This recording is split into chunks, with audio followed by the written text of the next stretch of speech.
Então hoje nós damos início à primeira aula sobre o método histórico gramatical. Nós vamos ter várias aulas a respeito desse método e vamos percorrer o passo a passo da interpretação histórica e gramatical. Histórica e gramatical, o próprio título do método já deixa claro. A gente vai ter uma análise histórica do texto e uma análise da gramática.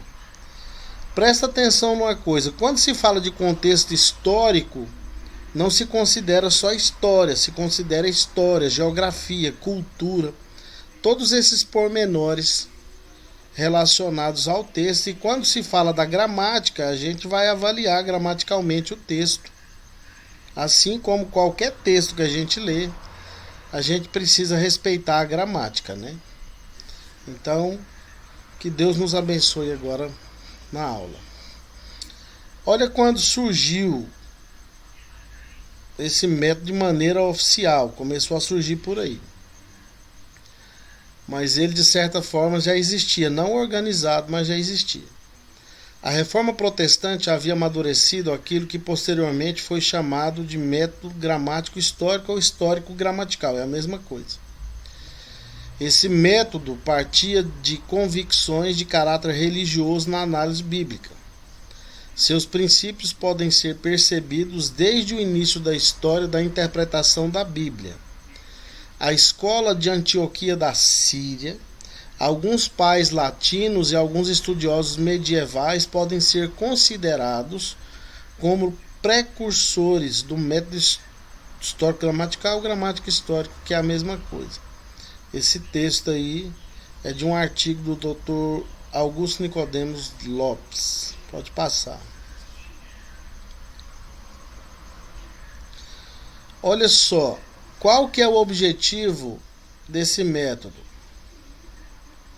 O método histórico-gramatical tem por objetivo achar o significado de um texto sobre a base do que suas palavras expressam em seu sentido simples, à luz do contexto histórico em que foram escritas. A interpretação é executada de acordo com regras gramaticais e semânticas comuns à exegese de qualquer texto literário, baseada na situação do autor e do leitor do seu tempo. Então a gramática é respeitada, a etimologia, a semântica é respeitada e principalmente a exegese histórico-gramatical, ou hermenêutica histórico-gramatical, procura respeitar a visão do autor. Ela quer compreender qual era a intenção autoral ao escrever os textos. É o diferente do que muita gente faz hoje. A parte na interpretação a partir da aplicação, né? Se a gente não interpretar conforme a visão que o autor pretendia, você vai aplicar completamente errado o texto, totalmente fora de contexto. Então, alguns estágios que a gente precisa seguir em relação ao método histórico-gramatical. O método histórico-gramatical, em termos simples e objetivos, pode ser dividido em 4 estágios. Primeiro, observação, o que o texto diz. Quando você quer interpretar um texto, você não pode ler ele só uma vez. Você tem que ler o texto várias vezes. Várias vezes, observar com muita cautela. Eu não sei se você tem problema em sublinhar a Bíblia, tem gente que não gosta, né? Mas é necessário sublinhar ou destacar algumas palavras num papel. É observar, é ler o texto com atenção. A gente viu aqui que já lemos a Bíblia várias vezes e nunca tínhamos percebido na Bíblia que existem 19 apóstolos. Na Bíblia, né? 19. Então é falta de observação na leitura.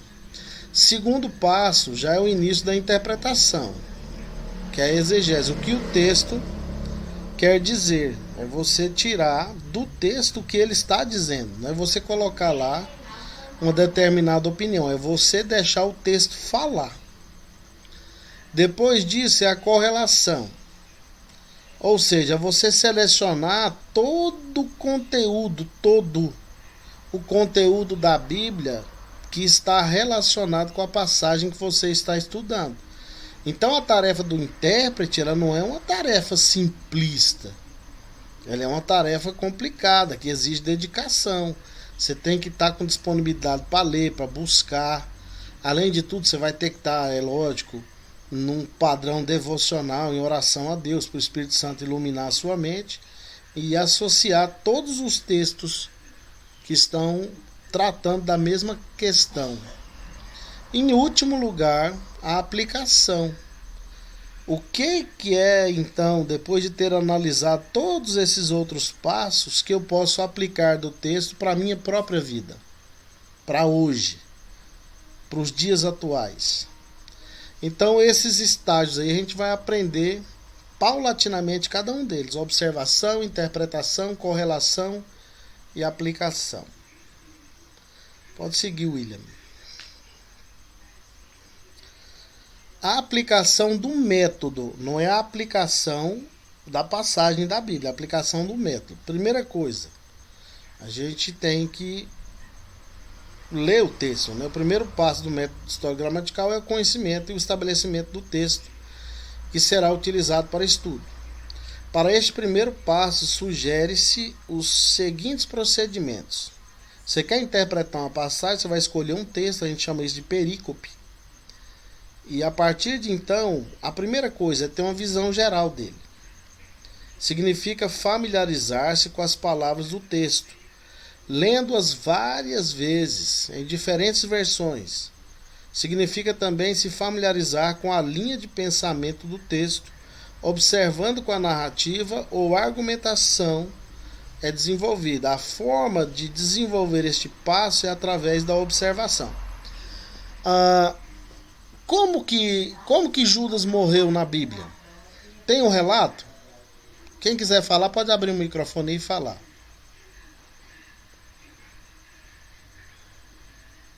Suicidou-se de um penhasco. Suicidou-se do penhasco, ele pulou de lá. Ele enforcou e a corda arrebentou e ele passou no meio.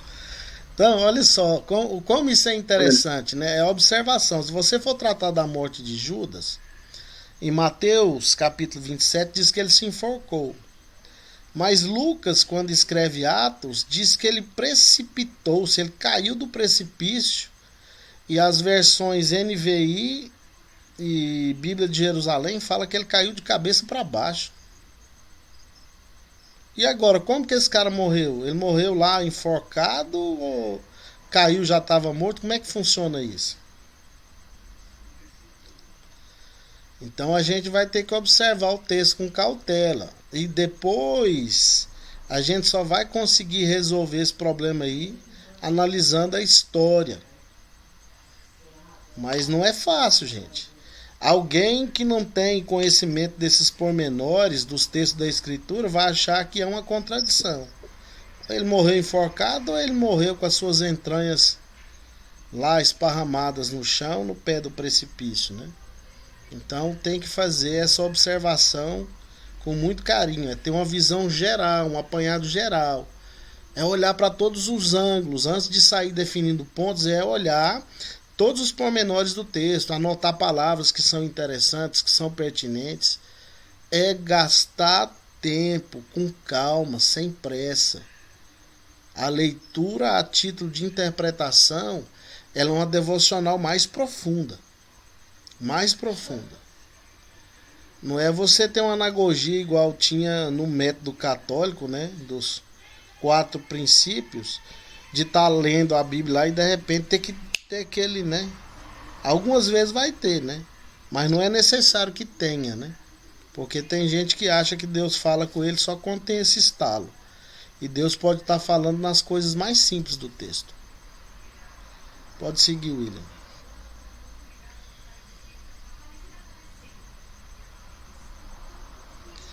Então essa visão geral, né? Oi. Quem falou? Essa semana até surgiu José, essa semana até surgiu um ponto importante, depois eu queria até que você me falasse. Tá, quando a gente terminar aqui, a gente abre para as discussões aí, tá bom? Então tá. Uhum.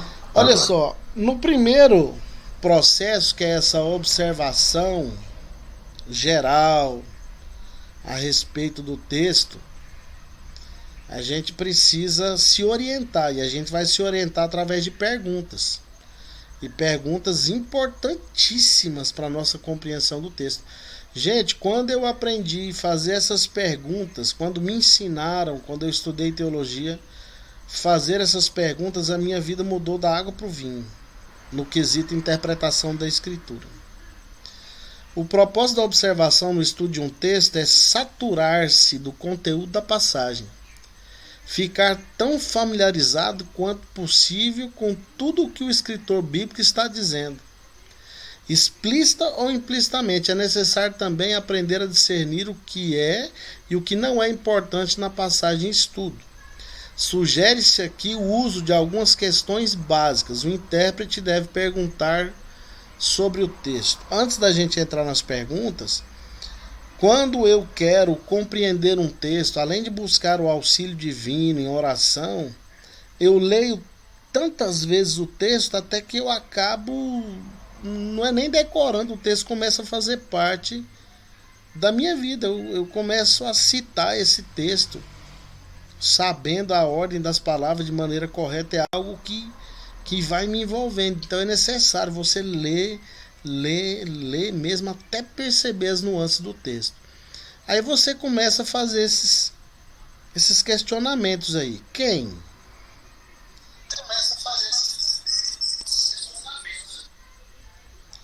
Ou seja, quem? Quais pessoas estão envolvidas na passagem? A passagem está tratando do quê? A passagem está falando do quê?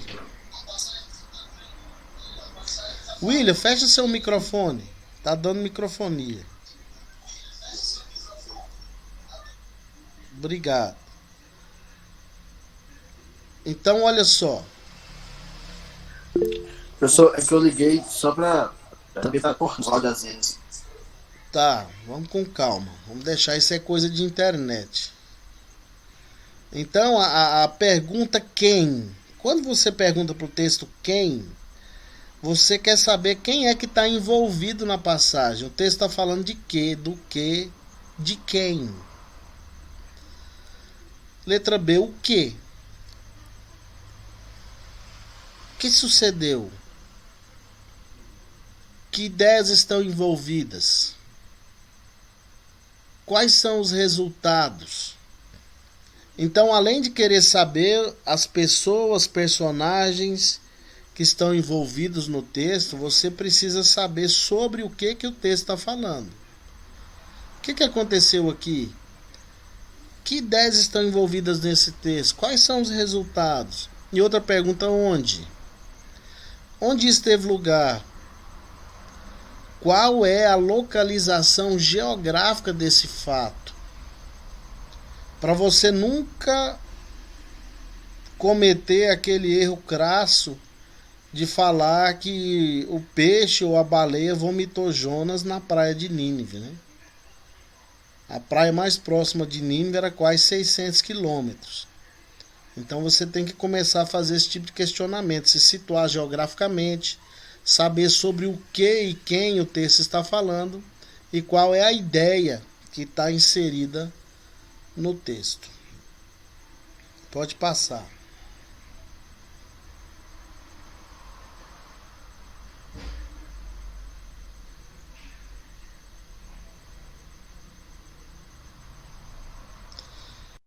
Mais perguntas.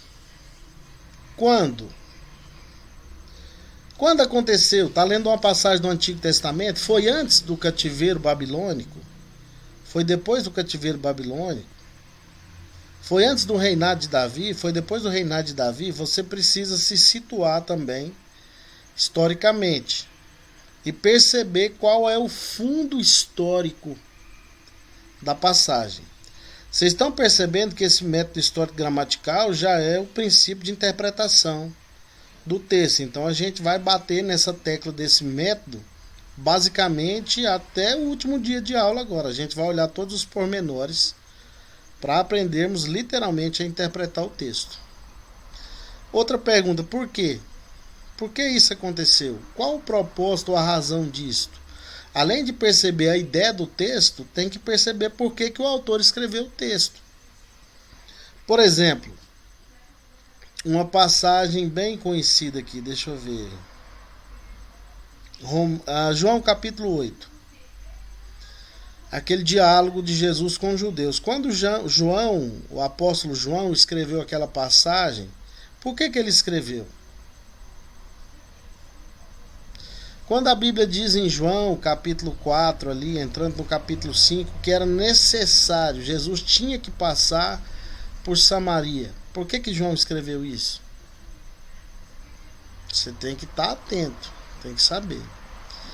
Outra pergunta, como? Como foi realizado? Com que eficiência? Teve eficiência? Com que rapidez? Foi rápido ou demorou? Por qual método, ou seja, de que forma? Então você tem que esmiuçar o texto com perguntas. E à medida que você for fazendo as perguntas, você tem que procurar ir respondendo, né? Outras perguntas interessantes aí. Quem está falando? Na Bíblia, várias... Fala. Lá naquele último tópico está falando da eficiência e da rapidez. A eficiência seria os resultados que aquela ocasião transformou. Ele está voltando lá, Com que rapidez? Com que rapidez seria o tempo? Foi rápido ou demorou a acontecer, né? Com que eficiência? A coisa resolveu o problema ou não? É você perceber qual método foi usado no texto ou a forma em que foi empregado no texto para que o problema fosse resolvido, mais ou menos desse jeito. E essas próximas perguntas são cruciais, essas aí são indispensáveis. Quem está falando? Olha só, eu coloquei Deus, um anjo, o diabo, um demônio, um homem, uma mulher. Eu posso acrescentar aí duas, uma jumenta, uma serpente. Porque na Bíblia várias vozes ecoam. Quando você está lendo uma passagem, você tem que saber quem está falando. É Deus que está falando? Deus não fala várias vezes? É um anjo que está falando? Anjos de maneira teofânica, né? Angelofânica, né? Angelofania, apareciam no Antigo Testamento e traziam uma mensagem de Deus. O diabo fala na Bíblia? Várias vezes, né? Sabe o que eu acho interessante? Essa próxima pergunta em um demônio. Você sabia que tem passagens na Bíblia que os demônios falam a verdade enquanto os homens falam a mentira? É impressionante quando você observa isso. Quando os demônios são interpolados por Jesus, né? E eles dizem para ele: o que temos nós contigo, ó Filho do Deus Altíssimo? Eles mentiram? Não, Jesus é o Filho do Deus Altíssimo. Aí Jesus pergunta para os discípulos em Mateus 16: estão dizendo que eu sou quem por aí? Ah, sou João Batista. O senhor é Elias. Uns estão falando que o senhor é Jeremias. Então os homens tinham uma visão totalmente distorcida de Cristo e os demônios sabiam quem ele era, né? Então a gente tem que observar quem está falando. Um homem está falando, uma mulher, uma criança. Por exemplo, no livro de Jó, eu já mencionei isso aqui. No livro de Jó, várias pessoas falam. E você não pode usar todos os discursos de Jó como se fosse algo benéfico. Você tem que saber diferenciar aqueles que falaram por si mesmos e aqueles que falaram dirigidos por Deus. Então é muito importante você perceber quem está falando e o que ele está falando. Que é a última pergunta aí, né? Para quem está falando? Se alguém está falando alguma coisa. Se está falando alguma coisa, está falando para alguém. Então isso aí também é crucial. Se está falando, alguém está sendo o receptor da mensagem. E isso aí é que vai fazer a diferença. De você não correr o risco de ficar aplicando mensagem fora de contexto. É o que mais acontece hoje em relação aos pregadores. Quer falar, Ciarley? Não. É porque o microfone estava ali, eu pensei que você ia falar alguma coisa. Então, olha só, quem fala alguma coisa e fala para alguém. Por exemplo, as epístolas que nós temos no Novo Testamento, as cartas de Paulo, elas são direcionadas a grupos específicos ou a pessoas específicas, né? A Galácia não era apenas uma igreja, era uma região. Havia ali várias igrejas na Galácia. Quando Paulo escreve à igreja de Colossos, né, os Colossenses, a carta aos Efésios, no grego, não tem para onde ela foi direcionada. Não sabemos nos manuscritos mais antigos para quem Paulo tinha escrito. Depois, a tradição da igreja entendeu que foi para a igreja de Éfeso e acrescentaram a expressão em Éfeso. Então, é bom saber dessas coisas. Para quem está falando, às vezes a passagem que está em questão, a perícope, ela trata do diálogo. Jesus com a mulher samaritana, Jesus falando para Nicodemos, Jesus falando para qualquer outro discípulo que seja num diálogo. Então você tem que saber para quem o texto está falando. Isso aí também é essencial. E o conteúdo, o que é que ele está falando, né? A partir desses princípios, você nem aprendeu ainda os outros, você já consegue interpretar corretamente uma passagem da Escritura. Se você observar esse passo a passo que a gente viu até agora, só com essas perguntas, você já vai resolver milhares de problemas na interpretação. Principalmente essa aí de quem está falando. E às vezes as pessoas não têm a mínima noção disso aí. Usam textos fora de contexto porque não sabem quem é que está falando. Atribuem a fala de um a outrem. Isso aí não pode. É um problema terrível. Passa. Acabou, né? Pode sair, pode tirar. Então, nós vamos estar comentando aí sobre esses slides. Vamos abrir para as perguntas. E vamos aprender a usar esse método aí na íntegra. Quem já tinha o costume de fazer esse tipo de pergunta para o texto?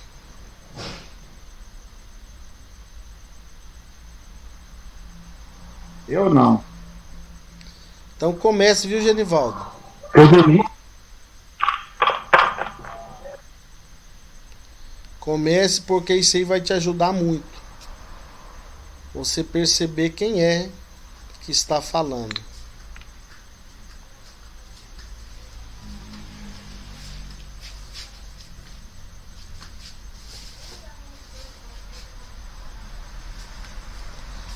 Então a gente precisa fazer essas perguntas, né? Porque se a gente não recorrer a elas, a gente vai ficar perdido em vários sentidos do texto.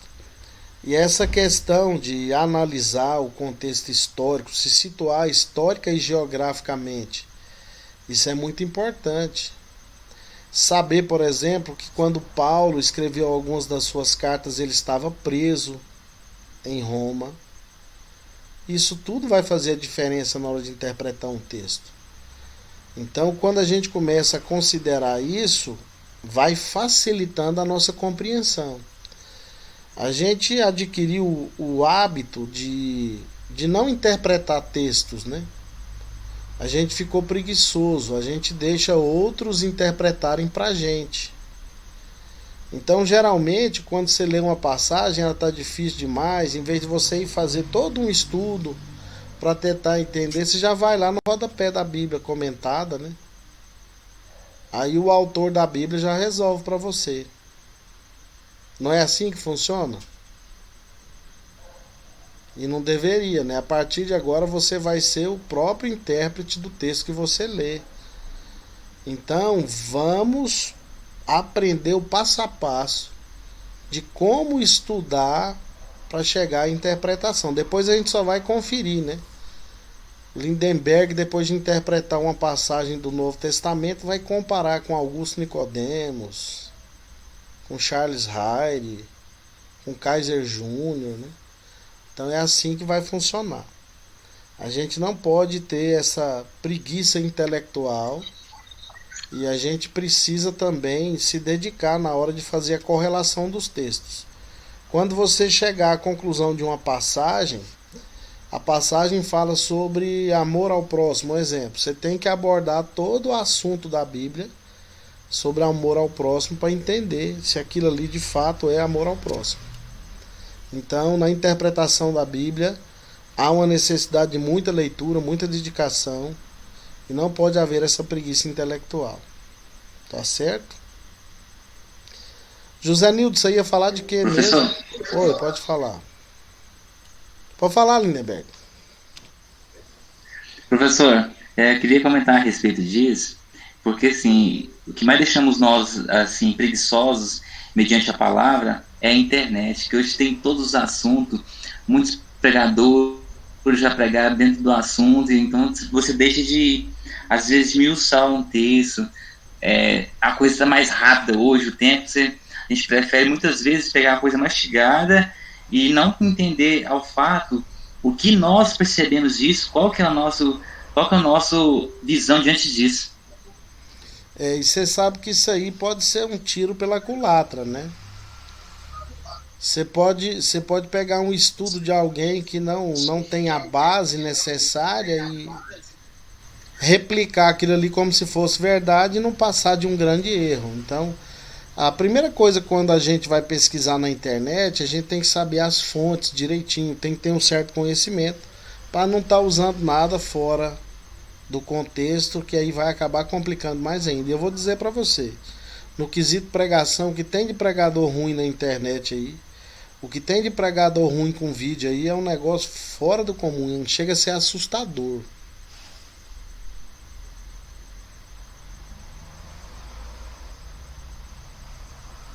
José Nildo, o que você ia expor? Pode colocar em prática. Eu já fiz. Professor, é porque surgiu Jesus não subiu ao céu com a sua carne, porque no céu, achei um texto lá em Coríntios, 1 Coríntios 15, 50, que no céu não pode entrar nem carne, nem sangue. José Nildo, o seu áudio, ele tá chegando aí aqui. Então Jesus, então não. Aí fala, aonde estou? O seu áudio, José Nildo, o seu áudio tá chegando aqui com muita distorção. Se você quiser fazer essa pergunta no WhatsApp e mandar, eu escuto aqui, fica mais fácil de eu expor. Tá chegando bem distorcido, não tá dando para entender o que você tá falando. É porque eu uso o celular para assistir a aula. Você tá acompanhando por ele, né? Isso. Tenta falar de novo aí, vamos ver se dá. Tá ruim, né? Tá cortando muito seu áudio. Surgiu uma discussão. Então deixa da próxima, então eu vou dar uma olhada e a gente... Não, fala de novo, talvez dá pra gente entender. Deixa eu ver se eu consigo. Eu acho que é o fone. Pode ser, tira o fone pra você falar, talvez ele Surgiu uma questão. A gente tá te ouvindo bem, o único problema é que o seu áudio tá cortando. Aonde Jesus...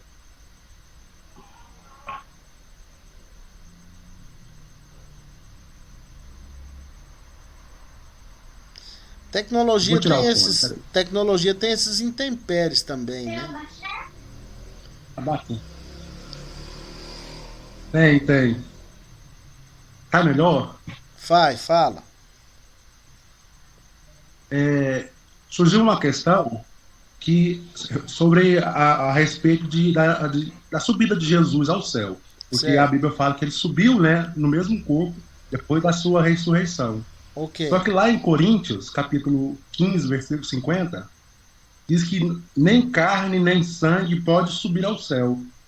Aí surgiu essa questão aonde Jesus deixou seu corpo, aonde que ele teve que, ou ele transformou o corpo, ou ele deixou o corpo aqui e subiu aos céus.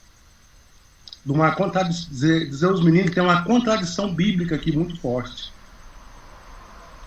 Entendi. Deu para entender. Você tirou o fone aí, o áudio chegou aqui. Entendeu? Então, olha só, isso aí não é contradição. Isso não é uma contradição, é uma falta de conhecimento teológico, né? Porque Jesus ressuscitou com um corpo novo e glorificado. O corpo de Jesus já não era mais idêntico ao nosso corpo, ao meu e o seu. Isso fica claro quando Jesus apareceu no meio do cenáculo e o cenáculo estava com as portas todas fechadas. Jesus apareceu lá no meio. E outra coisa, no caminho de Emaús, ele veio conversando com os discípulos, ele parou para partir o pão com eles. Quando ele partiu o pão, o texto diz que Jesus fez o quê? Desapareceu da presença deles. Então esse corpo que Jesus recebeu é um corpo diferente. Ele foi transformado. E é um corpo que você vai receber na sua ressurreição. Lá em 1 João, né, capítulo 3, versículo 2, diz que nós somos filhos de Deus, mas ainda não somos o que haveremos de ser. Pois quando ele, o Cristo, se manifestar, nós seremos semelhantes a ele. Nós vamos receber um corpo semelhante ao que ele recebeu. Por isso que ele subiu. Porque o corpo dele não era mais aquele corpo comum. Era um corpo diferente, um corpo transformado, assim como você também vai ter. Então não tem contradição não, José Nildo. Isso aí é falta de conhecimento teológico. Não. É verdade.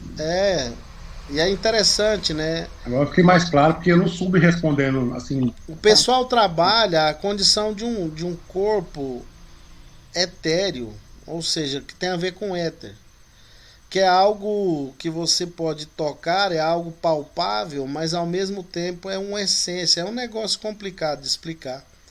Então Jesus tinha esse corpo, tanto é que ele transpôs as paredes do cenáculo para estar entre os discípulos e depois desapareceu da presença daqueles que ele caminhou com eles no caminho de Emaús. Não era esse corpo igual ao seu e o meu mais, era um corpo já diferente. Certo? Alguém tem alguma dúvida em relação à aula? Oi.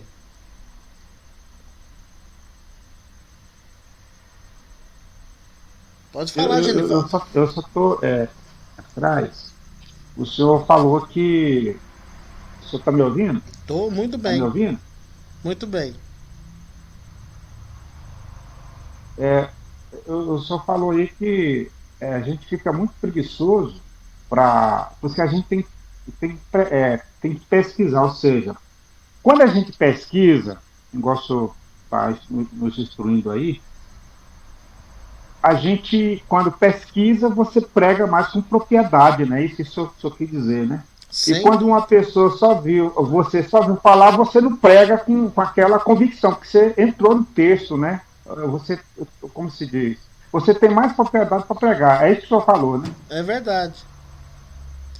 E sabe uma coisa, Genivaldo, que a gente precisa eliminar da nossa cultura? É o achismo. Eu acho. O eu acho, a gente tem que matar esse negócio.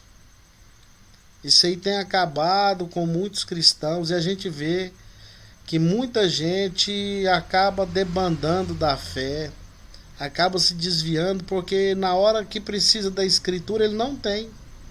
ele não tem o subsídio da escritura, ele não tem a força de permanecer de pé, porque ele não tem embasamento da escritura, ele se embasou no eu acho.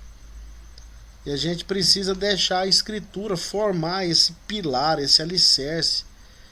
E é uma coisa que a gente lida, eu como pastor, como professor, eu lido com isso aí direto. O camarada assimilou uma ideia errada da Bíblia e ela fica na mente dele, talvez até a morte dele, e ele não abandona porque ele tem preguiça de estudar. Ele não aceita nada novo, nada para ele é novidade, e ele fica com aquele conhecimento errado pro resto da vida.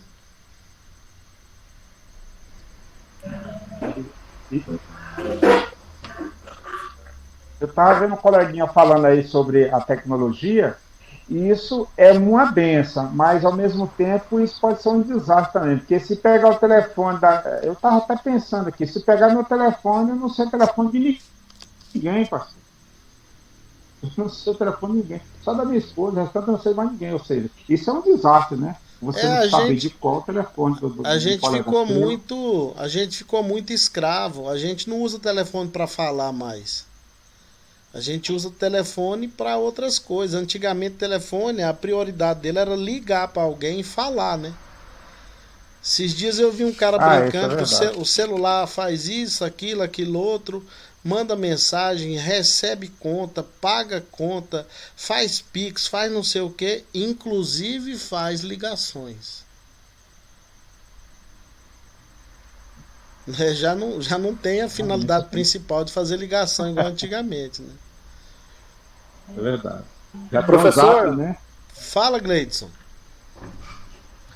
Só uma pergunta assim, que a gente precisa ter o cuidado dentro dessa matéria, as perguntas que a gente tem que fazer, quais são as pessoas envolvidas, o que sucedeu, onde deve ser este lugar, essas perguntas que a gente tem que fazer o texto, para quê, por quê, quando.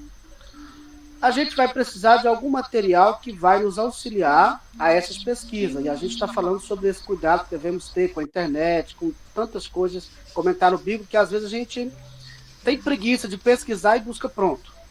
Mas eu queria que o senhor falasse um pouquinho desse cuidado, desse zelo que a gente precisa começar a selecionar esses materiais para auxiliar essas pesquisas. Certinho. A gente vai estar amadurecendo o estudo do método histórico-gramatical. E eu vou estar indicando para vocês literaturas que vão ajudar vocês a descobrir o contexto histórico, que vão ajudar vocês a descobrir a questão política, geográfica, cultural do texto. Vou indicar fontes onde vocês vão descobrir a intenção do autor. Então isso aí faz parte do bojo da disciplina. A gente vai caminhar. Então tá vendo aí que eu indiquei primeiro as perguntas. Para as perguntas básicas, apenas a leitura do texto, com exceção dessas aí de cunho histórico, apenas a leitura do texto já vai te fornecer as respostas. Quem está falando? Leia o texto, perceba. Às vezes quem vai estar falando é um fariseu, às vezes quem vai estar falando é um saduceu, às vezes quem vai estar falando é o próprio Deus, às vezes quem vai estar falando é um anjo, às vezes quem vai estar falando é o diabo, às vezes quem vai estar falando é uma pré-adolescente, como lá no Antigo Testamento, e várias ocasiões você vai perceber isso aí fácil. A questão geográfica também, o texto quase que oferece sempre a localidade, o texto trata disso. Então é saber depois dos pormenores. Essas fontes vão ser indicadas, viu, Gleidson? Inclusive nessas literaturas que a gente tem como bibliografia básica, que é o livro do Gordon Fee, do Stuart, Entendes o que Lês, e o livro aí do Kaiser Júnior e do Moisés Silva, indicam como fazer essas pesquisas. Mas a gente vai estar sempre voltando nisso aí. Vocês não vão ficar num mar à deriva, não. Ok, obrigado. Ok. Mais alguém?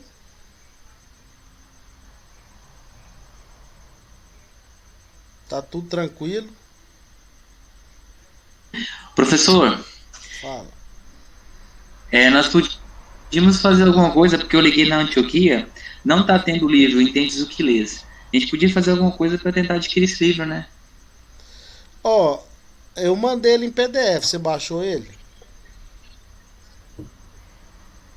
Não, não baixei ainda. Eu tava Tá. procurando lá, liguei pro Mendes, né? É.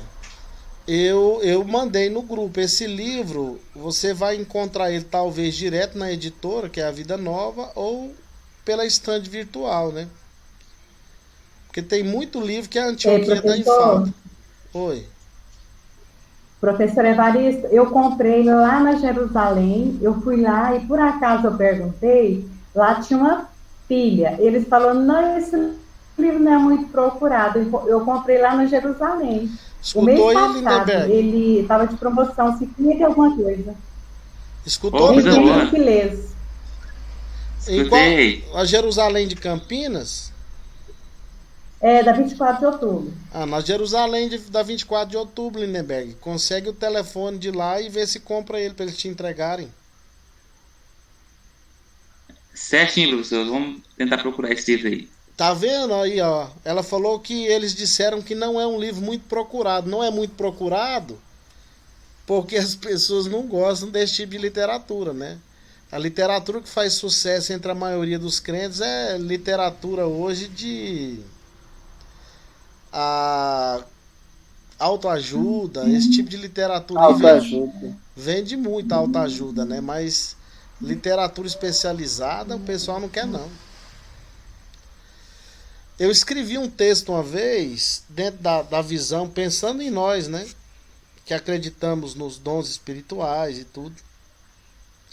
Chamado a Síndrome de Coaching. Nós trazemos o coaching para dentro da igreja, para dentro do evangelho.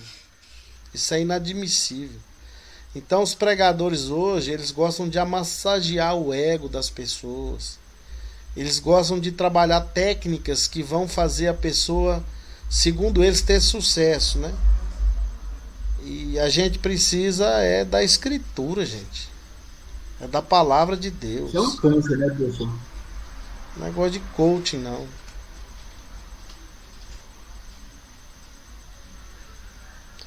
Complicado esse negócio.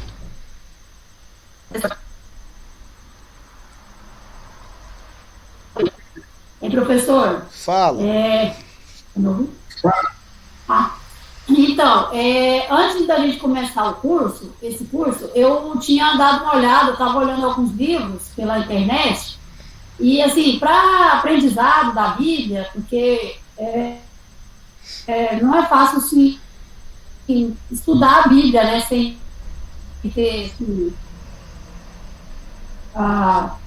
sem estar fazendo um curso, enfim, só aprendes o que lês. Aí eu dei uma lida assim, né, por alto aqui, aí coloquei ele lá nas minhas opções. Aí eu pensei, depois eu vou comprar esse livro, porque eu achei ele interessante. Só que aí, quando começou a ter as aulas, aí você foi e deu esse nome. Aí eu achei assim que casou certinho, porque eu já estava querendo comprar ele. Aí eu falei, agora então é porque é um bom livro mesmo. Aí eu adquiri ele. Amém, maravilha. Isso aí é porque o Espírito Santo já estava te conduzindo já, né?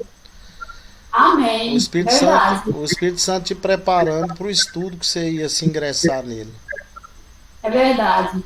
Amém. Então, comece agora fazer essas perguntas. Assim que você lê um texto, já pergunta quem está falando. É muito importante isso aí. Muito importante. Isso aí já resolve grande parte na interpretação. Cuidado para não usar palavras que foram ditas por um, dizendo que foi outro. A gente precisa ter muito cuidado com isso. E nas próximas. Quando não acontece. Pode falar. Isso quando não acontece da pessoa ignorar todas essas perguntas, né, professor? Ignorar a iluminação, né? E fala que teve uma revelação, um anjo apareceu para ele dizendo o significado daquele texto e a aplicação dele, né?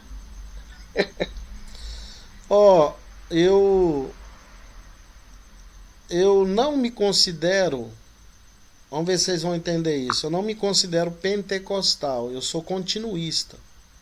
Eu acredito nos dons espirituais, não sou pentecostal no quesito que eu não vejo o batismo no Espírito Santo como uma segunda experiência. Que no pentecostalismo, o batismo no Espírito Santo e com o Espírito Santo, tem os dois batismos, né? Você é batizado pelo Espírito no momento que você converte, e depois você tem uma segunda experiência para ser revestido do poder. E eu acredito que é uma experiência só. Então a única coisa que faz o nosso pensamento divergir é isso. Mas eu sou continuista, eu acredito em todos os dons espirituais e tudo. Então olha só, eu já tive, Cearley, experiências espirituais que eu não conto para qualquer um. Porque tem gente que não crê, né? A gente não pode ser cético, mas também tem que ter muita cautela. Agora, alguma experiência espiritual que invalida o texto da Escritura tem que ser rejeitada. Esse trem tá errado, né? E tem muita gente que vem com essa lorota aí, um anjo veio, me falou, esse texto significa isso, isso não existe. Se o anjo que falou isso foi contra a Escritura, ele não é anjo, ele é demônio. Né? Então tem muita gente que tem dificuldade nisso. A Bíblia em Colossenses diz que a gente não pode basear a nossa fé em visões, né? Isso.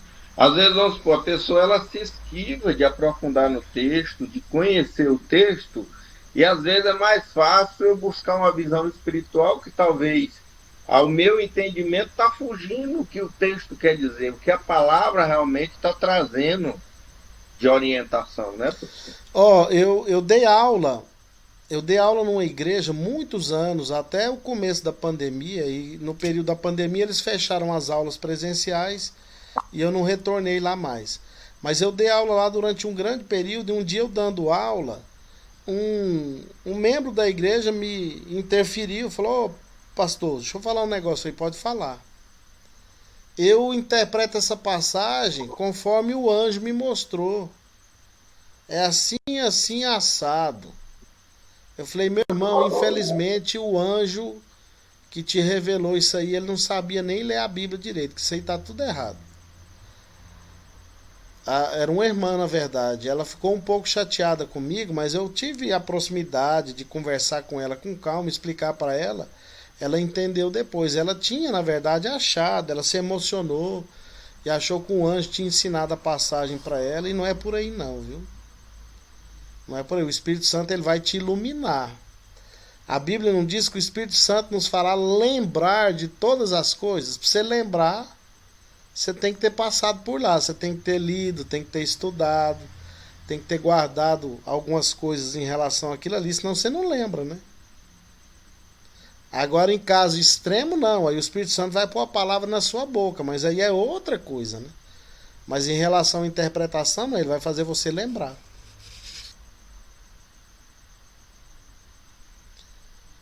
E eu já vi muita coisa, viu, Cearley? Eu já vi muita coisa aí no meio do reteté que não tem base bíblica nenhuma. Nenhuma. E o interessante é que quem vive disso nunca tem firmeza no Evangelho. Eu conheço algumas pessoas que não descem mais do monte. Subiram e não descem. Estão vivendo uma vida que só Deus na causa.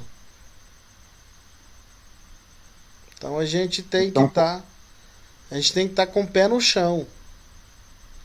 Eu tenho um amigo, professor, que é um cara muito experiente, sabe? Crente muito experiente, cara muito inteligente, fala os 10 idiomas. Ele sempre falava assim: vou te falar uma coisa para você. Os piores crentes que eu conheço são crentes de morte. Nunca seja crente de morte. Por favor, você seja crente da palavra de Deus. Porque crente de morte é os crentes mais problemáticos que tem na face da terra. Eu sou mais exame ter um amigo macumbeiro do que o crente de morte. Ele falava assim para mim. Com um amigo macumbeiro, eu faço amizade com um amigo macumbeiro. Eu vou na casa dele, devo café, mas na casa do crente de morte eu não vou. Genivaldo, é tribulação. Genivaldo, eu tenho uma oficininha na minha casa mesmo de lanternagem e pintura. Essa é a minha profissão e eu tenho aqui o meu empreendimentozinho. Você sabe que o melhor cliente que eu tenho, o melhor, é um macumbeiro? Aí, rapaz. É verdade. O melhor O cara é da Umbanda, ele conversa comigo, eu falo de Jesus pra ele, ele fala da religião dele pra mim. O cara é muito honesto, o cara é direito, o cara é bom pra pagar, o cara é muito humano, o cara é sensível. Rapaz, é um negócio. É impressionante, Genivaldo. É um homem impressionante. desse. O que que Deus não faz com um homem desse, hein, rapaz? Macumbeiro assim, o que que Deus já vai não faz nada com um homem desse? É impressionante, viu? Eu só fico vendo a hora dele conhecer a Cristo do jeito certo, mas é um cara de um caráter que eu vou falar pra você que muito crente não tem.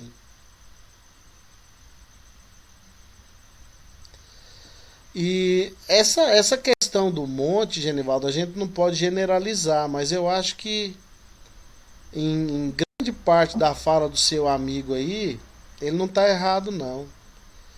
Tem um pastor aqui de Goiânia, hoje ele é de Goiânia, eu acho que ele é oriundo de Minas Gerais. Ele dirige uma igreja chamada Sal da Terra, lá na 90. Ele tem um vídeo dele na internet que ele fala sobre o crente em cima do monte. Rapaz, o dia que eu vi essa mensagem, eu falei, esse cara, ele é doido. Mas ele tá coberto de razão. Ele fala que quem dá as coisas de cima do monte é o diabo.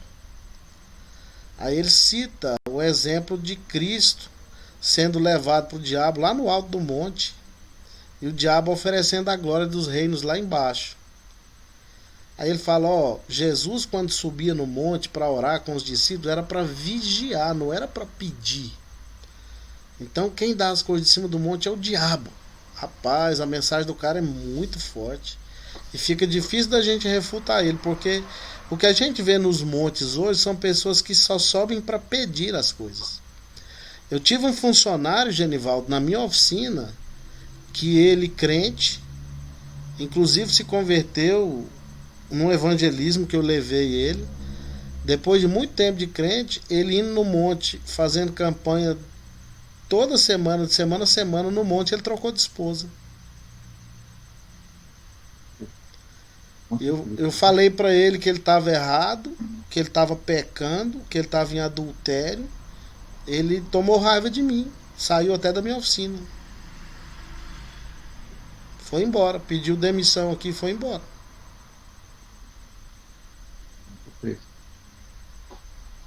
Esse amigo meu, ele falou para mim que as pessoas, ele falou assim, olha, como eu estou falando isso é porque eu tive um tempo no monte.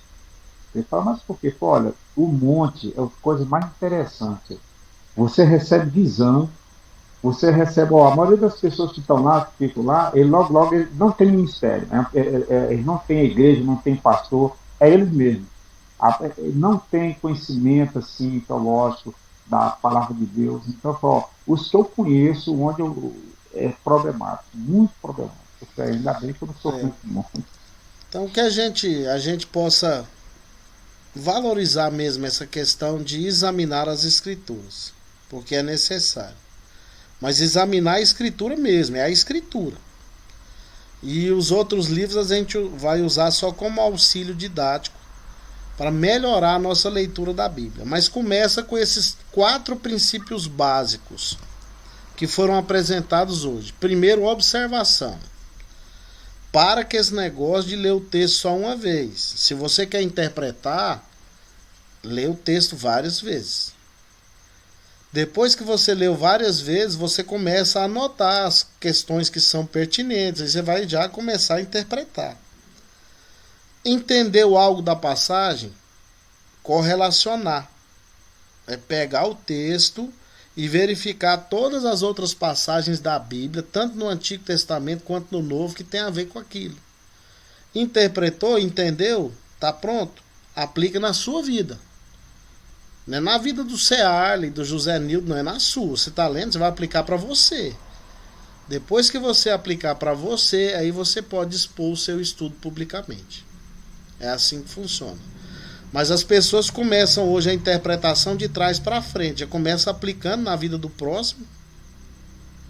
Depois vai caçar um texto para endossar o que ele está falando, em vez de fazer a correlação. E a coisa vai ficando sem rumo, né? Então esse é o princípio que a gente precisa usar. É o método histórico gramatical. E a gente vai, em todas as outras aulas agora, entrar nos pormenores dele. Esse foi o primeiro contato que a gente teve com ele. Comece a fazer essas perguntas. Comece a fazer, faz mesmo em voz alta, para você mesmo ouvir quando você estiver lendo. Fala, opa, quem está falando aqui? Opa, deixa eu ver se é isso mesmo. Vocês lembram lá? O irmão foi para a igreja, né, professor? E ouviu a mensagem, aí chegou em casa e falou, rapaz, a mensagem foi todinha para você e você não estava na igreja.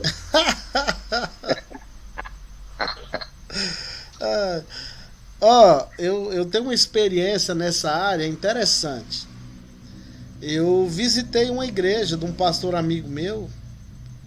Quando cheguei, fiz questão de nem falar que eu era pastor, para ninguém me apresentar lá na frente. Eu fui para ouvir uma palavra, eu estava querendo ouvir uma palavra. Sentei lá no último banco, lá no finalzinho, igreja lotada, uma igreja grande.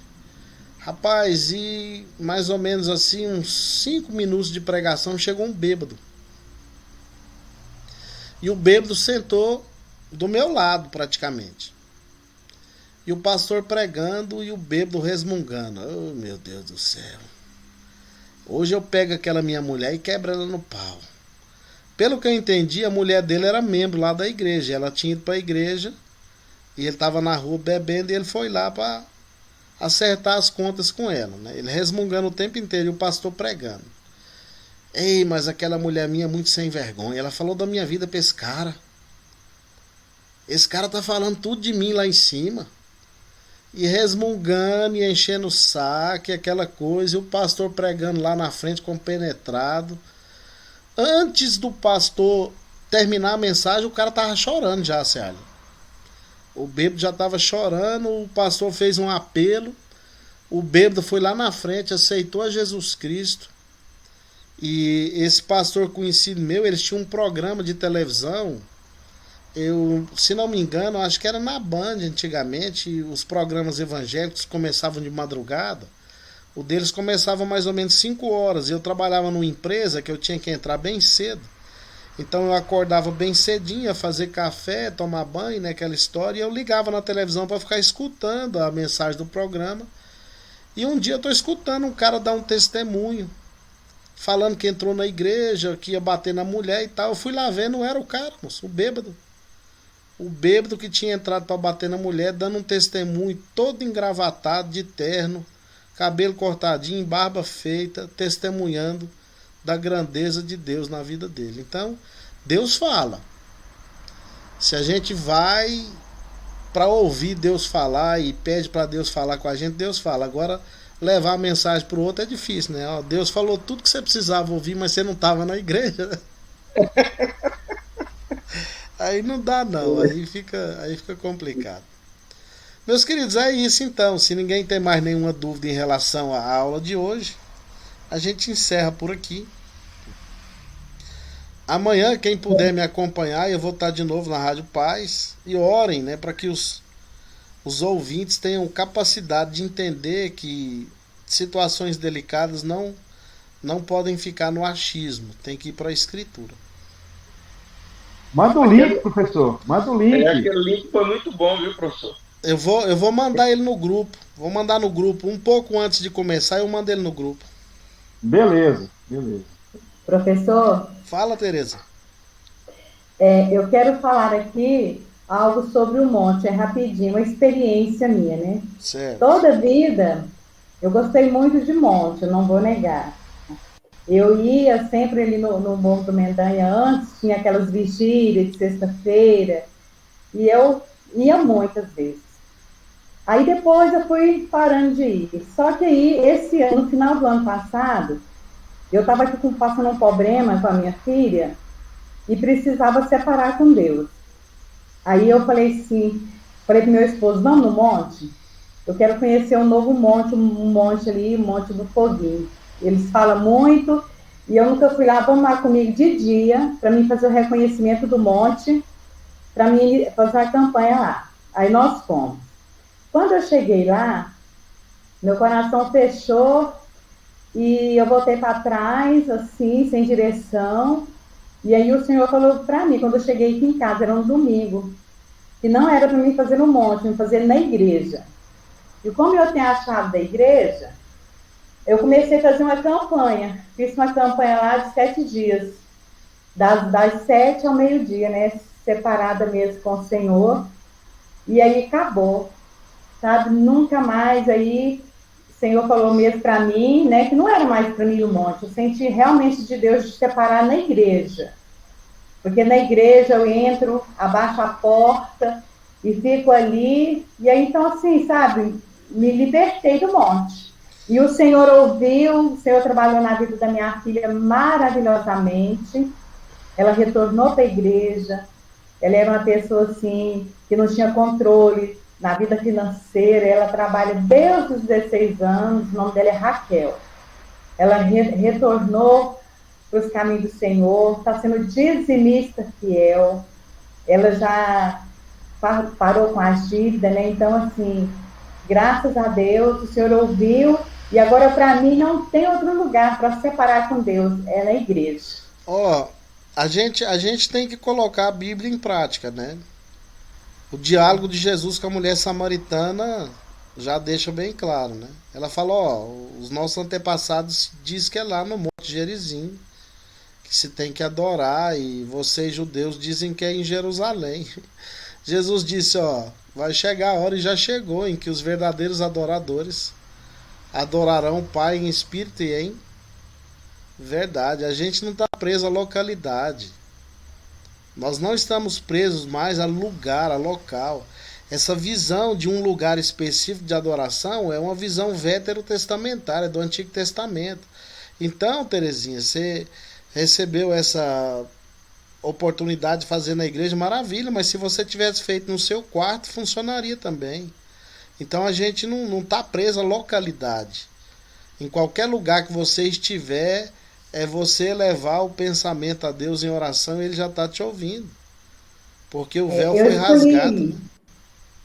Eu escolhi na igreja, por quê? Porque aqui na minha casa é muito barulho, né? E aí eu faço aqui em casa também. Porém, a igreja, porque na parte da manhã, a minha igreja não tem mais a oração, porque tinha oração todos os dias, né? Então, agora a gente só faz no sábado, a gente faz a consagração. Então, eu escolhi na igreja, porque na igreja eu fico tranquila, né? Não tem barulho de criança, nem nada, né? Olha só, uma das coisas que a hermenêutica vai nos ajudar, e isso é muito importante, é a gente ser um crente menos religioso. E ser um crente mais bíblico, mais escriturístico. Você sabe que, infelizmente, a gente adquire algumas posições religiosas que nos atrapalham de servir a Deus. A gente fica tão religioso que a gente deixa Deus de lado. Então, a escritura é que deve nortear o nosso caminho, o nosso pensamento. Por isso que essa disciplina é tão importante. Eu gosto muito dessa estratégia da FACEB de aplicar logo no primeiro semestre a hermenêutica. Porque você já vai crescer de forma madura. Porque tem seminários, instituições que ensinam a homilética primeiro. O indivíduo aprende a pregar antes de aprender a interpretar a Bíblia. E sai pregando com palavras bonitas, sabe organizar um sermão, mas pregando a Bíblia totalmente fora de contexto, né? Então é muito importante essa disciplina. É uma das matérias que eu mais amo, assim, que eu estou apaixonada, é a hermenêutica.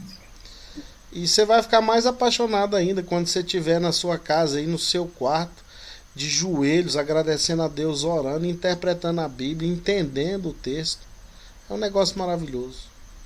Maravilhoso. Professor, eu tenho meu quartinho aqui, eu tenho meu escritório aqui em casa. Tenho meu local aqui também de oração, graças a Deus. Isso é maravilhoso.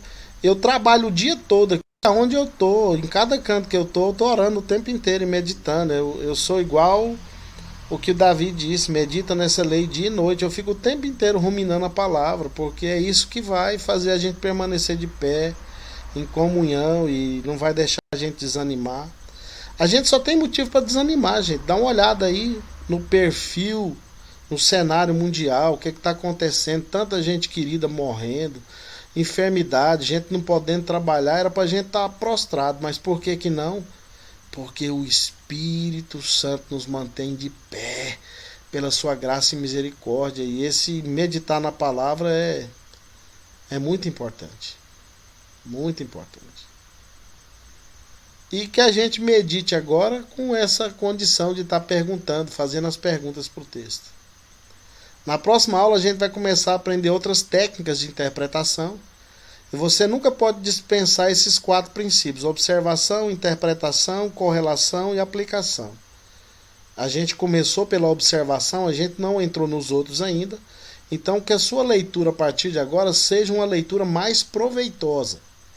Observe mais o texto, preste mais atenção. Eu sempre dou uma dica: compre uma Bíblia popular, uma Bíblia baratinha, que não tem comentário, e pega várias cores de caneta.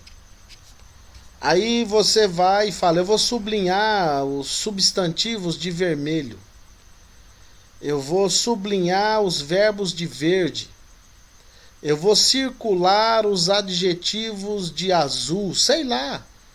Cria alguma coisa para você ir tendo recursos para você interpretar a Bíblia dia a dia. Isso é muito importante. Aconteceu uma vez, Tereza, não é piada, isso não é piada, é verdade. Uma cerimônia na Assembleia Legislativa para homenagear alguns pastores no Dia do Pastor, e deram a oportunidade para um pastor falar, e o pastor, muito alegre, jovial, disse que ficou maravilhado quando ele leu a Bíblia e descobriu que Jesus era músico. Quando ele falou isso, todo mundo fitou os olhos nele para ver o que ele falou. Falou que Jesus tocava esquife. Foi quando Jesus tocou o esquife. Oh, meu Deus. Quando tocou o mortuário, né, que levava o filho da viúva de Naim, ele interpretou como Jesus sendo um tocador de instrumentos musicais. Isso é verdade, isso não é piada, não, é sério. Foi um vexame total na reunião lá na Assembleia Legislativa, e infelizmente um pastor fez esse tipo de observação justamente porque não estuda. Misericórdia. Então, misericórdia mesmo, já pensou? Oh, meu Deus. Terrível, né? Meus queridos, alguém quer falar mais alguma coisa? Se não, a gente encerra agora. Um grande abraço. Eu vou interessante, professor. E a gente olha e vê que realmente foi um absurdo, mas ele falou com tamanha convicção e tinha certeza que estava certo, né? Sem dúvida, ele pela vivacidade do discurso, do sermão que ele fez, ele acreditava que o esquife era uma espécie de instrumento musical. Agora eu não sei se era de corda ou se era de sopro, né? O que era. Mas isso aconteceu mesmo, de verdade. De verdade. Professor, eu estou falando aí sobre local, eu concordo com o senhor, porque eu já tive muita experiência assim espiritual, e eu vou dizer uma coisa para o senhor: em casa. Algo assim que eu nem comento com os outros, porque é igual você falou, não compensa nem com falar com as pessoas, não. Então, eu tô lidando com pentecostais, né? E você põe uma coisa na sua cabeça: se Deus quiser falar alguma coisa para você, ele vai falar. Se ele não falar pela escritura, que é o meio primário que Deus usa, é pela escritura. Se ele não falar pela escritura, ele for falar por profecia, você não vai precisar ir atrás de profeta. Deus vai fazer o profeta ir até você. Põe isso na sua cabeça. Isso acontece muito. Já aconteceu comigo várias vezes.